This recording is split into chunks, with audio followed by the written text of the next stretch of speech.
Now that is most certainly a relief. With that said, hello everybody, welcome back to the channel, welcome back to one of our weekly My Hero Academia Season 5 discussion videos. Today we'll be talking all about episode 18, Unforgiven, but hey, if you have not already hit that subscribe button yet, I would sincerely appreciate it.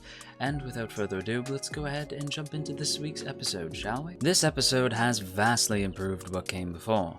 While yes, of course, the previous episodes are still an issue, it is clear to me now that the staff is doing their best to deliver a good story, even if there is very clear corporate meddling involved. Typical human greed, I suppose. I had feared the worst when it came to this season's direction moving forward, and while there is a small part of me that is still a little bit cautious, I must take a moment and apologize for my previous apprehension. Yusuke Kurada, the individual in charge of series composition, is doing about as well as he can to rearrange the story in a way that ties into the film, despite how ill-advised that is, while still attempting to tell a cohesive story. It will ultimately come down to an individual's preference on whether or not he succeeded, but I do feel that this episode is a step in the right direction, and maybe that is also down to series director Kenji Nagasaki. Seeing the way that the characters actually pull together, or in some cases fall apart, felt like a very natural conclusion for this particular arc.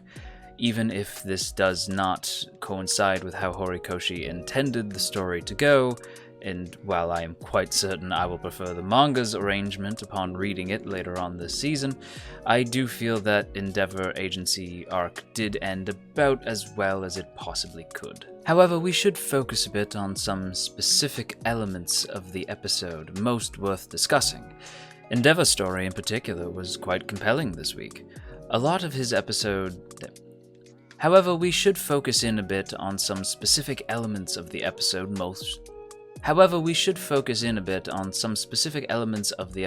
most worth discussing. Endeavor's story in particular was quite compelling this week. A lot of the episode felt like Endeavor's past was coming back to haunt him, both in the physical, with Ending attacking, but also in the metaphorical, with his dreams becoming a sad reality for him. Ending, the Streetline villain, was definitely a surprise to see Endeavor go up against. Something I feel we do not see often is the idea of arch-enemies for the various pro-heroes. We all know that All Might has All for One, of course, but outside of that we don't see arch-enemies for other pro-heroes, such as President Mike, Kamui Woods, Mount Lady, My Husband Eraserhead, or in today's case, Endeavor. This is why I was rather pleased to see Ending take such a prominent role. Even his name, Ending, was particularly interesting, as he represented both the ending of this particular arc in the narrative, as well as the ending of Endeavor's pipe dream of becoming a big, happy family. This is the sad reality of the episode. The idea that Endeavor's sins are too big for his family to properly deal with, at least for the time being.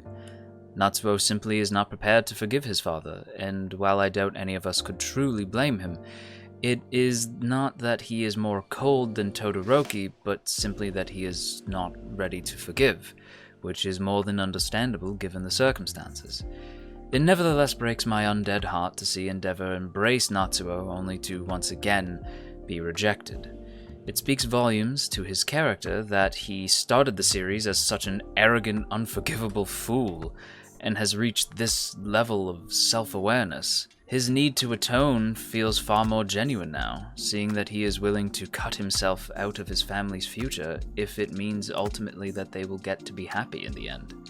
I do, however, hope, and perhaps somewhat expect, that Endeavor will eventually get to share at least one happy dinner with his family, though I do not expect that to be happening anytime soon. It is also worth noting that our trio, the Three Musketeers as the movie seems to want to call them, also get quite a bit of spotlight this week, outshining even Endeavor's bright flames. They really rise to the occasion this week, being the ones who ultimately take down Ending, while Endeavor is frozen in place trying to deal with his own fears and insecurities. Before this, though, I feel obliged to mention their interactions with Endeavor's chauffeur, who I felt was a bit of a kindred spirit. To be quite honest, the exchange that he has with the trio, Bakugo in particular, feels like a cracked mirror version of what it's like to make content here on YouTube, at least for me. I shall let you guess who is who in that particular exchange. The Zounds moment was quite charming, as the younger trio are unaware what this old phrase means, but to the chauffeur's credit, he does genuinely care and help the boys against ending by tossing them their hero equipment. From there on out, it is down to the boys to show off their new skills and their knowledge gained from their times with Endeavor. Deku actually uses Black Whip in quite a heroic moment, catching a number of falling cars launched by Ending, and also does some good crowd control as well, making sure the civilians are safe and well, which is very good hero work as far as I'm concerned. Bakugo then reminds us that it is winter, and that he is not quite as strong as he normally is, but he does manage to go beyond, plus ultra and all that, to save Natsuo from becoming an isekai protagonist at the hand of Truck-kun's distant relative, a fact that he then attempts to gloat about later on, because of course he does. We do love Bakugo's arrogance. Meanwhile, Todoroki ultimately takes out Ending, hearing Endeavor's guidance in his mind and using his quirk properly and effectively to take down the crazed villain, following in his father's footsteps in a funny twist of fate, though I doubt he was aware of that at the time. Between Endeavor's moment of sad realization and the trio putting all their lessons to the test, I would say that this episode more than sticks the landing.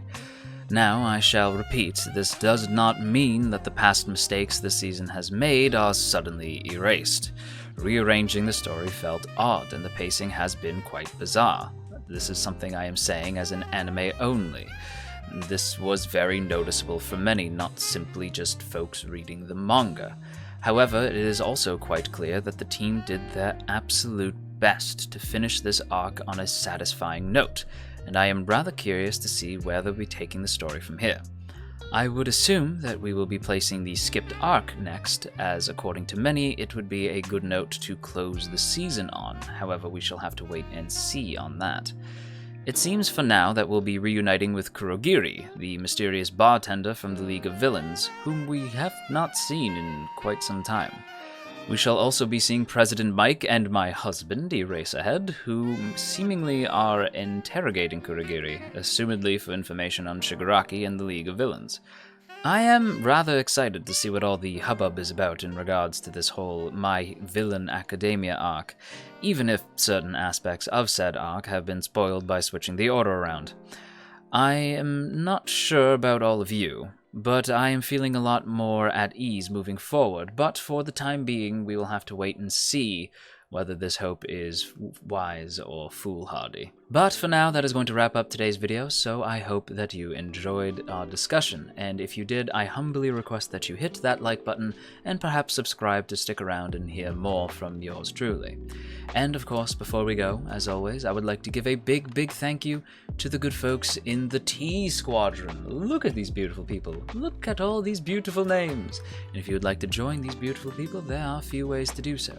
The first is by hitting that Patreon link in the description. For just $1, you can help support this channel, keep the lights on in the Frostmire Manor, or you can check out that join button right beside the sub button. That will get you a badge next to your name and some emotes that you might use in the comments. Either way, it is most sincerely appreciated. Thank you very much to the good folks in the T Squadron. I have once again tweaked the way that videos are made. Do let me know which you prefer, yesterday's Hamefura video or today's My Hero video.